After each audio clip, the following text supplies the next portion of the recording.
देख रहे news for nation और मैं स्वाति पांडे आपके साथ। हमारा देश यानी भारत नदियों का देश माना जाता है। यहाँ कई सारे नदी हैं जैसे गंगा, यमुना, गंगोत्री, यमुनोत्री, जिन्हें हम माता के रूप में पूजते भी हैं। इनके पीछे कई सारी पौराणिक कथाएं भी हैं। ऐसी ही नदियों में से एक करमनासा नदी है जो बिहार में बहती है। बिहार से होकर गुजरने वाली करमनासा नदी भी है जिन्हें लोग पूजते हैं और माँ के रूप में इनका जो है पूजा करते हैं। विधि विधान से इन्हें हम पूजते रहते हैं।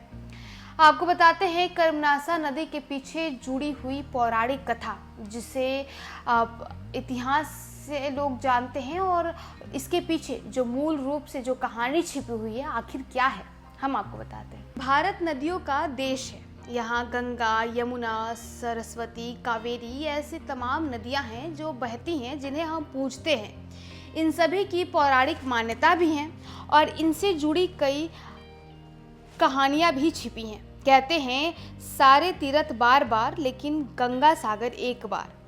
इसी तरह से गंगा नदी इतनी पवित्र नदी मानी जाती है कि गंगा जल के बिना कोई पूजा पाठ पूरा नहीं होता है।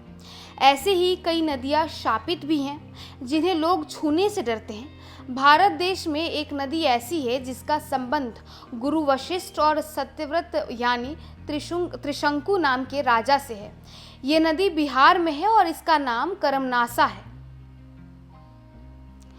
करमनासा नदी बिहार से उत्तर प्रदेश के बीच में बहती है। दाईं ओर कैमूर और बक्सर में गंगा नदी से मिलती हैं, तो बाईं ओर सोनभद्र, चंदौली, वाराणसी और गाजीपुर में बहती है। कई कहानियों के चलते करमनासा नदी को शापित भी माना जाता है। पौराणिक कथाओं के अनुसार ऋषि विश्वामित्र एक नया ब्रह्मांड बनाना चाहते थे, जिसके लिए उन्होंने कठिन तपस्या की। ब्रह्मांड बनाया भी। ब्रह्मांड बनाते समय उन्होंने देव इंद्र को लालच दिया। जब उन्होंने इंसान बनाने शुरू किए तो सबसे पहले राजा त्रिशंकु को बनाया और उन्हें शासन करने के लिए स्वर्ग भेजा। लेकिन इस बात से नाराज होकर इंद्र ने त्रिशंकु को सिर के बल हवा में लटका दिया। जब वो उल्टे लटके तो उनके मुंह से टपकने वाली लार से करमनासा नदी का जन्म हुआ। इस नदी के बारे में कई कहानियां हैं। कहते हैं कि इस तरह से ही इस नदी का जन्म होने के चलते प्राचीन समय में लोग इस नदी के पानी का इस्तेमाल नहीं करते थे और न ही पेड़ पौधों के लिए इस पानी का इस्तेमाल होता था।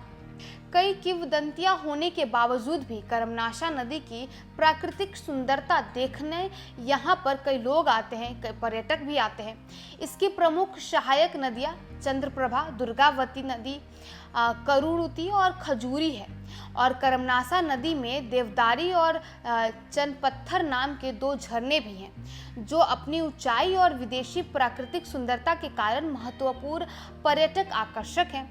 चनपत्थर जल प्राप्त की ऊंचाई 100 फुट और देवदारी जल प्राप्त यानी देवदारी फॉल्स 190 फुट की ऊंचाई के साथ रोहतास पठार के किनारे पर स्थित है।